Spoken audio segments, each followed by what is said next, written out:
to in the past, maybe sometimes being over at Dirty or doing some crazy things in the early game. As you see, he's on screen right now with his trio. They're nowhere close towards that full east side. They're going to be landing a little bit over towards the left ways of things, and it's going to be looking good for both teams here entirely. For you mentioning Thomas, Anas, and Flick, these guys just look to be at least in the top 3 today. Ingram's trio previously in the qualifiers, taking some shots at Balcony's trio right now. They finished 11th place, so just outside the top 10 in the last set lobby here. Vox, Ingram, and Leclerc, Buzz basically landing at Defiant, Dish. So you're right here. There are no strangers into these mountains. You already talked about earlier in the cast is these are the prime places for those valuable Storm Surge. As you can see, they're trying to get Falcony's trio to pay the toll.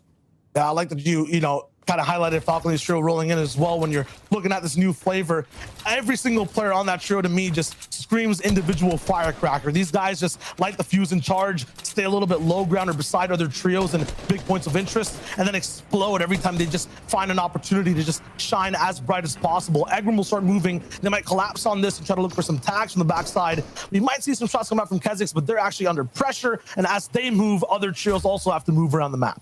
Kha'Zix trio, of course, Falcon Lee and ZQ coming all the way from Holly Hatchery. So there's that long rotation, but you're talking about the French shuffle. Kha'Zix is one of those people that kind of had to find another trio. It's quite interesting. Even though all these French players are all mixing it up and switching up trios, they've had experience in playing other, third-party tournaments, duos, and other squads and things of that sort in the past. So there's still no strangers to the art, but hey, once the pressure's on for the FNCS qualifiers, things kind of shake out quite differently. Especially in game number 1, when everyone is, kind of like high school kids at prom or just at a dance towards the walls. No one's looking to interact. Everyone's just chilling around. Yeah, they're just waiting. That might change though. Even Taste and Reese and Vino, they're making sure they think things a little bit slow. They want to make a mistake earlier on, and this is very smart boxing right in front of Versa and Fly. No matter what these guys do above them, Taste and Reason and Vino have more firepower. They can even end up moving first and ultimately bully Versa in the next zone move.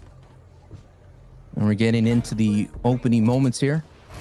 It is the second week of qualifiers. We had a bye week for the Rift Tour for Ariana Grande. This is game 1 if you're just tuning in for the EU region. And all eyes are on this trio who came in 4th place. No doubt, Tayson, the highlight maker. Reason with some great eliminations, and Vino as well. Like I mentioned, this is an all-star trio that formed together after the FNCS All-Stars. All of them finished in the top 10. So let's see what they can do working as their second opportunity here. Remember, they've won 2 cash cups already, Shayo. So they're going to be a trio that is formed really nicely, very, very quickly. All-star squared basically for these guys. A trio title name. We'll see what they do from here. You'll notice 167 damage above on the right side. That is Storm Surge. You basically have to deal damage, or the server will start to deal damage to you entirely in bursts of 25. Parasite on Vino's head as well. That'll save him from a bit of damage in these fights. It did get nerfed slightly entirely to how much HP it actually can take. But a lot of pros, if you see them having 75 HP, it's not a mistake. It's not that they don't have med kits. It takes away that HP for that extra shield. Yeah, these parasites are now not really used to the Fortnite Island, as you're seeing the storm is affecting them, so it's lowered their HP. So any extraterrestrial life visiting the Fortnite Island has to make some adjustments. And right here, Kha'Zix definitely has to make the adjustments as well, working with this trio. That's a very tough point. Holly Hatchery is a very tough rotation for this zone. You talk about Kenzel and that trio being there. Kenzel's not here. Wakey and Eyedrop, not here, not at all. And it's not even, exactly how the entire competition looked from, round 3 to round 4, from zone 1 to 2 now. A lot of people still stuck in the storm. I just watched Podesai still walking in and have some trouble there. Storm Surge down already. Kiriachi, who gets to finally just play a week, kind of for free. Mitro caged up in the corner with CR and X8. Didn't get to make it through this week, but that means that these guys will have free reign over the server. catching back up. Proto-sized trio having issues, not being able to get in, being held out by Falconese trio right there on Storm Edge. But you talked about not dealing with CRR and Mitro's trio right there alongside with X8, but still, man, that abductor came in and the mothership messed with their POI. That was some big concerns going for this trio. How would they handle it? I saw them in the qualifiers. They were going to Believer Beach for a little bit for a couple of rounds, but they decided to go back into their Slurpy Swamp. I mean, this is what they do best. They know it. They're going to still know the rotations, but it's just going to take a little bit longer to loot their POI now. Yeah, I wouldn't be surprised too, Mitro not qualling, going back in time and being the pilot of that abductor, Sancho, to make sure Probably. actually Will not surprise me. But we'll see exactly finally how these guys get to operate endgame without pressure when they actually get to make the entire plan from drop all the way to zone number 9. Everyone right now, though, Sancho around is kind of held up on the zone line. We saw them actually last season do really well. It was like Kirachi coming back again. I mean, this is what we've been seeing. That's another theme that's developing in the FNCS is the old names make a comeback. We just saw Benji make it in the #1 spot last qualifiers, which is 2 weeks ago, along with Shadow and Joe. And we saw Aqua get in as well. I'm wondering what other big name will be able to make a comeback. And hey, we talk about an old name in the region. Bad Sniper is definitely one of them, and his trio is making his rotation. And Shia, we all seen a lot of end games here in the Cami split. Things will get quite spicy considering that there is a lot of mountainous terrains in the distance. Yeah, anything can happen from this zone. I've seen it go all the way down towards Misty Lake. I've seen it fall all the way past Dirty Docks as well, depending on how those moving zones bounce. The big thing to note, though, no matter where the zone goes, the players will stay the same in the server over 6 games. You mentioned Bad Sniper, Thomas and Nos Flick right beside them as well, and Arabaffo from Pleasant Park all the way now towards the northern side of the zone, boxed up as well, looking very healthy. I see Tayson in the distance as well, looking towards the actual satellite tower or the big dish base. Going to be the only trio actually really controlling it properly. I think it might be Versa right behind them. That's only going to be a squad of 2 to worry about, though. Last time we saw Bad Sniper was in the FNCS All-Stars, finishing 20th place, and he actually had to play in that tournament, you know, coming in 8th place during that solo play-in. So let's see what Bad Sniper could rekindle the fire of FNCS here. But my question is an awesome CC Flick, as you see him on the bottom right of your screen, as the Storm is about to reveal itself again, and they have a very difficult pool, but I would say it's not too bad. I mean, they're essentially gonna have to figure out who's gonna go first, but a lot of these trios, I believe, are gonna be very intelligent. They're not gonna take an engagement, but it's still with Thomas HC out there with the sniper armed. You got to be careful here. And this is what Bad Sniper, as what you're seeing right here in his POV, folks. He's trying to figure out, is someone going to pad? Are we going to walk? There's a very difficult rotation if you mistime this one here. Everyone's kind of waiting. Malibuka makes the first move. No matter what happens, I feel like Tenzin and Trixie up there will stay a little bit longer, looking for tags for all these flyers moving in. Yeah, look at Tayson right there up there on the dish base, already protecting that permanent pad. There it is. Nicely done. Making sure that is his route to make this rotation. He's going to have an easy glide over. Yeah, I'm just looking at Jaggy right there, a little bit of an elevated tower. It's screaming to me that they're just waiting for one person to fly, and this might be where they start to make those edits. Yes, Tayson might be in a little bit of trouble, but that tree line covers them. Shots from all angles, 360 degrees, but they leave unscathed. Unbelievable use of the tree line right there, just zigzagging all the way through, and just a warning shot with the hand cannon to let you know, if you peek again, my friend, I will greet you with the bullet. That's customary for Reason, right? That's the way he likes to talk. That's his language, just firing shot after shot. Long range or in the box. Now rotations are developing right here. Vino, Tayson, and Reason making a great rotation with that permanent pad. We did see Cammy out there in the distance. Now they're being held out by Reason, Tayson, and Vino. We've been talking about the heartbreak trio of Cammy, Teak, and Seti, and to see them go down at this moment would be a terrible thing, considering, like Levin said, they're looking for that bounce back, and that bounce back may be denied by Reason and Tayson and Vino. They tried to test those walls, but you can tell when you're up against a top trio, the defense there, all the way from Cammy's side to make sure that no matter what happens, he has another extra box in front of him after the fact to defend against shots. Reason kind of analyzes, sees that, stops even shooting at those metal builds, focuses on the stand up, but then he defends as well. It looks like every base here right now, Sancho, is completely impenetrable. You're looking up at height for a moment here, and Alexis Trio sitting up there. But let's go ahead and let me plant the seed for you out there, folks. Cammy's Trio had to build their way into the zone, and you saw Tayson's Trio just glided their way in. So that's about 200, 300 mat savings right there for Tayson's Trio. So, hey, if Cammy's going to operate on the low ground, we got to take a peek at their mat count. Now, let's take a look at Lyzen. Meta here with some great opportunity to get a refresh and not only some eliminations, but some valuable loot and mats here. But Meta, you got to watch out. Watch your backside. Edit open elimination right there it happened, and look at this scrum that's happening right in front of us, folks. Multiple trios on the storm line. Man, Meta looked like the chef right there, just kind of preparing, seasoning every single box with some bullets. Suddenly, Sancho thrown in a blender, but didn't get chopped up, served, or smooth. He gets saved. Lyzen gets the clutch revive here in a situation between 5 different trios. How is this possible?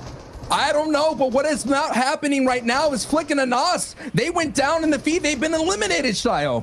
Oh no, so that big low ground rotation surrounded by top teams, too much pressure to handle. They get taken out, but as a result, the mats, they go over to Tayson, and these guys build a big 3 1x1 box tower. That's going to be huge to play off of. Andolex, though, going to be paired with ForZR and Xqueeze. They're looking to actually elevate slightly as well inside the zone, but they're going to get bombarded from all sides. ForZR gets taken down. Xqueeze will try to hit that revive up, but they're right on zone line. They're getting focused. Xqueeze down to just 30 HP, Sancho. This is looking so bad.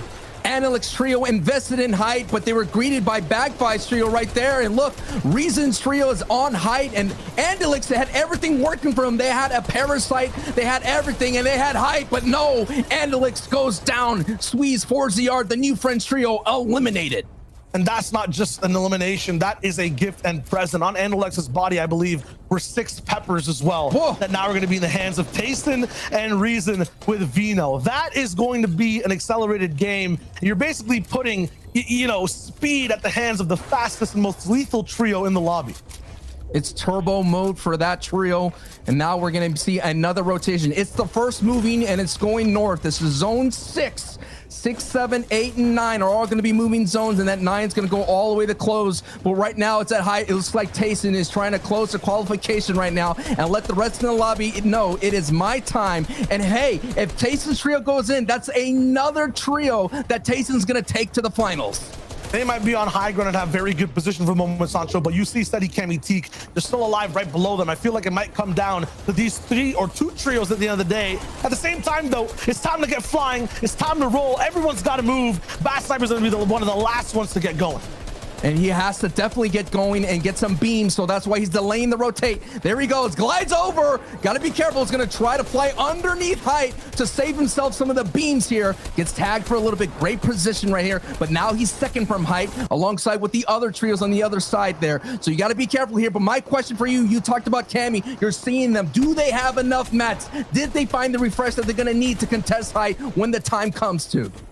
That'll be the big question. Bad Sniper, though, he's trying to reserve a few. Go through every old build possible, but it takes a lot of risks and a lot of maybe difficult choices to make as you move through it. Loses a lot of shield, is able to get a little bit up though. Staffing goes down below to Hawker. You will see so many different boxes side by side. There's no room here, Sancho, to breathe at all. But that pie, the oxygen, it's plentiful. Tayson, Reason, Vino, they might be taking a little bit of damage, but they're keeping the server absolutely contained. That's what's happening at height. They're containing them and putting the pressure. Here down below, it's a different story. 258 below Storm's damage, and Arthur in a world of hurt. Let's see who else has a great advantage here. No one really has control of the low ground. And the low ground gets even harder to play. It's slightly getting elevated on the ground, Sancho. Everyone on ultimate low will have to go up, but everyone up is getting squished by Tayson to move down. It's the pressure and the squish is on, and look at it. Shaykos is now up with Bad Sniper here, and they're just barely above. And look at the feed. Trixie goes down. All that pressure is colliding, and everybody's being pushed together. Irez Umi sitting on the front side all by himself. Cammy and Sedatik are on the mid layer doing really well. They get a little bit of freedom though. The entire server kind of expands on low ground now. Everyone gets to get their own little box, but Sancho, they've been splintered in halves and thirds. Shaykos by himself. I think that Steady might be by himself as well. Deuce is picking up Elims over and over again. Bad Sniper finally goes down. Suddenly there's a little bit of breathing room, but these guys don't have any lungs left to inhale.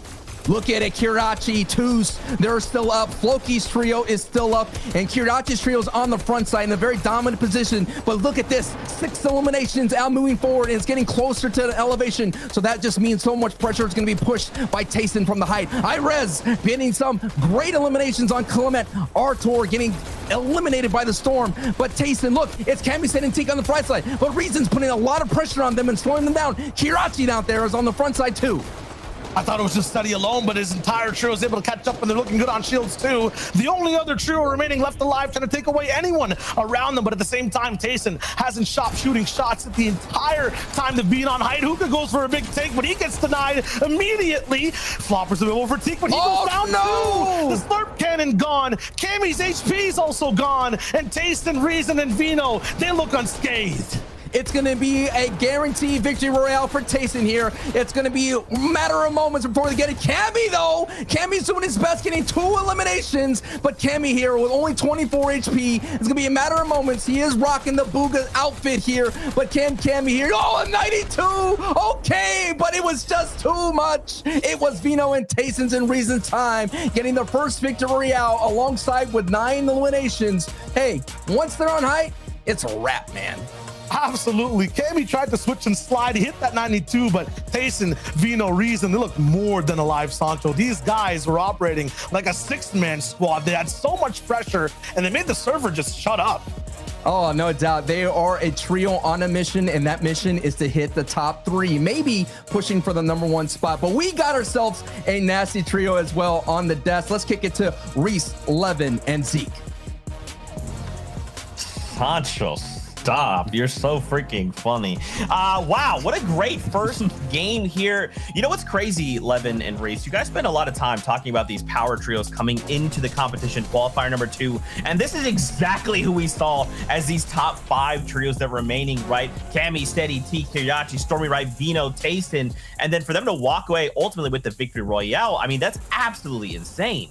Yeah, honestly, it was ridiculous, right? Seeing some of the, sort of top competitors in the sort of final stages of that game, they're like we're used to seeing. We saw this last week, Reese, right? Where, the final 2 were literally the 2 favorites coming into last week when Hen Johnson Chapter 1 game 1. This game, though, was absurd, right? Because you have Tayson, Reason, and Reno, who obviously we hyped up as being probably the favorites coming in, but it's like they are so insanely good. Like, they are just absolutely clear of almost every other trio in the lobby. And the thing is always, like, when Tayson is in such effervescent shooting form, right? He had so many eliminations that game. They're just going to be a problem. They are going to be an absolute problem. They are 100% going to be a problem, but I'm very okay to sit and watch that be a problem to every other team as they stay and fly up the leaderboards. I am a little bit concerned, remember though, how, because last week they started off really hot as well. They had 2 seconds immediately off the bat. Then they kind of slowed down and let other teams take over. So they managed to pick up this big first victory royale. It was fantastic, but I want to see them keep doing that. I want to see them at consistency up to the next 5 games. That's right. We'll have to see how this goes, but there's a lot to talk about coming out of this first game. A lot of these trios going head to head, and these fights not quite going the way we would expect them to go. So Reese, Levin, take it away for us. So we're going to look at some of the drop spots we have. Malabuka Mustache, we quickly saw this up in Steamy Stacks as well. This has been one of the kind of drops that we've seen change up from Nate's team, right? We kind of thought originally these guys may have been going down into Catty Corner, but no, they've switched over here. And another little bit of the French team's landing. We've seen more switch ups here from Catty Corner now over to Misty Meadows. We have Xweez and Andalex's team, but at the same time, we have 3 teams here overall. Splash, Coral, and Mawaka there, along with Deciptos' team on the right-hand side. So 3 teams managed to land in Misty Meadows, all completely uncon without fighting each other, which is kind of crazy. Yeah, and I think, in terms of highlighting on the French teams in particular, as we see Leo going down there, I think the one interesting thing for me is, of course, a lot of these new French teams that have formed have actually done incredibly well in even being able to make it here to round 4. But, the chemistry of Spawn, especially when you have someone, for example, with like Nate, right? Nate, Vorzia, these kind of people where they are just so used to landing in their specific POIs, which is, Believer's Beach. How do they fare elsewhere on the map? It'll be interesting to see how that unfolds as the day goes by. At the moment, it doesn't seem to be going phenomenally, but it doesn't even seem to be going too bad either. So as we take a look at the standings after game 1, not a surprise to see Veno, Tayson, and Reason sitting there in first place. Link, Fury, and Arizumi, who we saw win their fight over at Lazy, also sitting high on the leaderboard in second place. And of course, Seti, Cammy, and Teak as much as the final sort of moments of the game didn't go how they would have wanted it to, Cammy couldn't have the 1v3 clutch of dreams. They are still sitting in third place, which isn't too bad. And looking in fourth place with Karachi, Stormray, and Toos as well, this is kind of typical of their playstyle. They ended up placing fourth with 5 elims. I swear, if you ever look at Karachi's team, they always have like 4, 5, 6 elims, but as soon as you start watching the placements, unbelievably consistent, right? This is what we're going to see: a fourth, something like a third, a fifth. They're just going to keep coming with those top 5 placements over and fly up the leaderboards. But we have a look over to the next page, up to number 11 down till 20th. These teams are going to have to start doing something a little bit more in these next few games. Yeah, in particular, Anderlecht FaZe Squeeze. I think this is going to be a huge test for them. I think, in terms of Anderlecht as a whole, playing with Squeeze, I think the performances over the past couple weeks / months haven't been where you would have expected it to be at a certain point, right? Considering how high they were at a certain point in the year. So to bring in FaZe, who we know how great FaZe is as a player, definitely high expectations. You definitely expect these guys to come back into the fray